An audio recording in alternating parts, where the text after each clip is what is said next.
Happy Sunday. Welcome back to Our Issues Birmingham. Today I have Will Lochamy with Birmingham Mountain Radio and the SEC Network on the Paul Feinbaum Show occasionally. Yeah, 3 or 4 times a week, as much as I can put up with him. It's not easy. Oh, boy. It's the callers. Right. What's that lady's name that screams? Well, it's Tammy, there's Phyllis, a whole host of them. And also with Birmingham Mountain Radio, Oh Brother. That's it. Yeah. That's the name of the show. If you get a chance to tune in, it's on Thursday nights. Thursday nights from 7 to 9. Okay.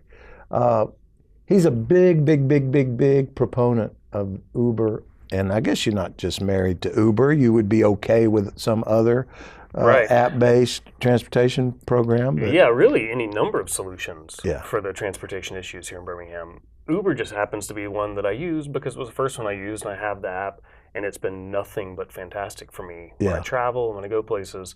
So I just know what a great product it is, and so that's why I've always thought Birmingham really needs this. Now, look, I hear great things about Lyft and some of these other ones as well. I've just never had to use them. Well, we've had Kim Rafferty on just recently. Twice actually, and she maintains that the ball is in Uber's court, that she is open to them being here, wants them here, is active in improving transportation in the city of Birmingham, but for some reason we're at a standstill. Are you in touch with anyone relative to what's going on behind the scenes with Uber? A little bit. I mean, I definitely don't work for Uber, and any speaking I do on behalf of we need ride sharing here in Birmingham is just because I think we need it. It's not because Uber has reached out to me and said anything. I just talked about it on the radio show some, and then people would say hey, you should come speak to our group about this, or hey, you need to go down to the state house and speak about this. And so I did. You did? I did, yeah. So I went and spoke. To the state house? I did, yeah. And what an experience that was. I'm sure. I mean, I don't know how many. I'm sure you've spoken there. No, I don't go. I don't even walk down that hallway. Well, I don't know that I will again. It was. I don't want to be there. It was depressing, to be honest with you. The whole thing was really depressing, and it wasn't because you saw what was going on down there. Yeah. And how loosey-goosey it is? Yes, and some of the people that are elected officials, I mean, that's a depressing thing to see who's making decisions for the state. But it's just not a fair thing. Everybody gets, not everyone. Not everyone. And Jack Williams, who I think does a great job, he had brought this bill up, HB 509, and that was to bring a set of regulations for the entire state, right, to regulate Uber on a state level as opposed to municipalities.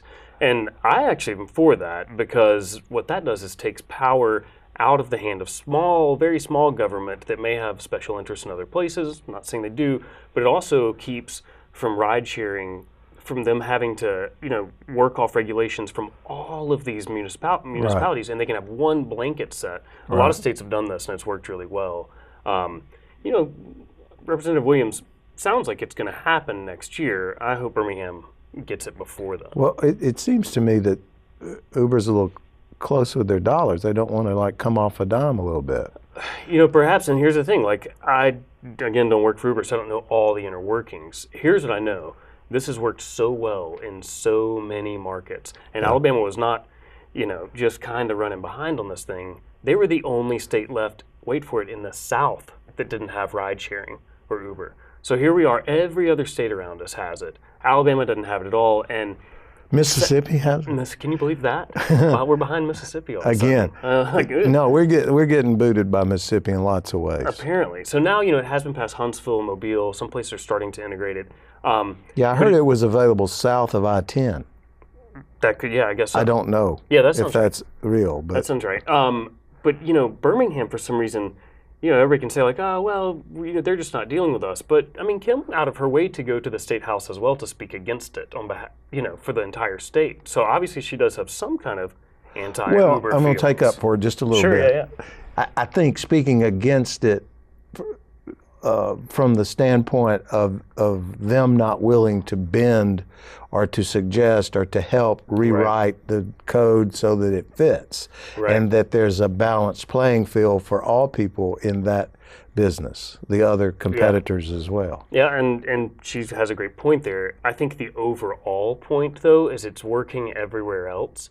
Why is Birmingham the one that can't get it together and come to an agreement. And I think what's happening is That's a good Uber question. is growing so fast around the world, not Yeah. just in the South or in Alabama or wherever. Well, I know. And they're, this 50 whatever billion dollar company. Birmingham, while they'd love to be in Birmingham, it's just not something they're willing to spend a ton of money to fight for. I think they just realize, like, look, Birmingham needs us more than we need Birmingham, and so when they start to come around, we'll operate in Birmingham. And look, they have recently reached out. They did come back to Birmingham not too long ago and spoken, in front of the city council. So, I mean, I do think they're now realizing, like, there is a group here, and really, overall, the citizens are starting to fight for this. And so they're saying, well, okay, we'll see what we can do. What that is, I don't know. What? That's what I was going to ask. Yeah.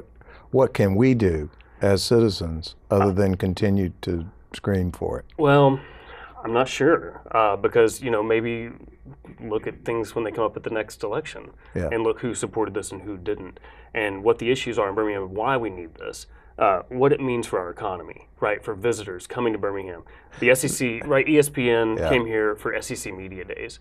And they left, and I deal with all these people, and they basically left and went back on national television and said, man, can you believe there's a town where we were stuck in hotels because cabs wouldn't come to get us and because we couldn't go places? We couldn't go from the Galleria over to the Preserve to get pizza. They had trouble getting just that far because they all expect Uber or Lyft or ride sharing because you get it everywhere else you go. Yeah. That's not good. No, and I mean and forget just that one thing, Sloss Fest, which was a huge success for Birmingham, and people came from all over the Southeast for that, and then all of a sudden got here, and their Uber app wouldn't work, and they were stranded down there at Sloss Furnace, and people tweet about it, and those tweets go viral, and it's just not good for Birmingham.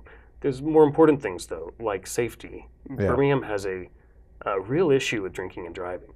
Yeah. It's this thing when people go to our great entertainment districts in Lakeview, Uptown, Five Points. What do they do? They're driving there, and then they're driving home, and it's accepted. And so when you get people that visit Birmingham and go to these places, they ask, like, wait a minute, people just drive home from these bars? And that's a thing that Birmingham's just become used to. Yeah, there's a cab company or two. Yeah, but you call in Arkansas. Look, and nice people work for those cab companies. It's just a flawed system. Yeah. It just has never really worked for Birmingham. I think they've gone app-based. They have, but I'm not sure what that's changed. All right, don't go away. We're going to change subjects when we come back. This is Our Issues Birmingham. We'll be right back.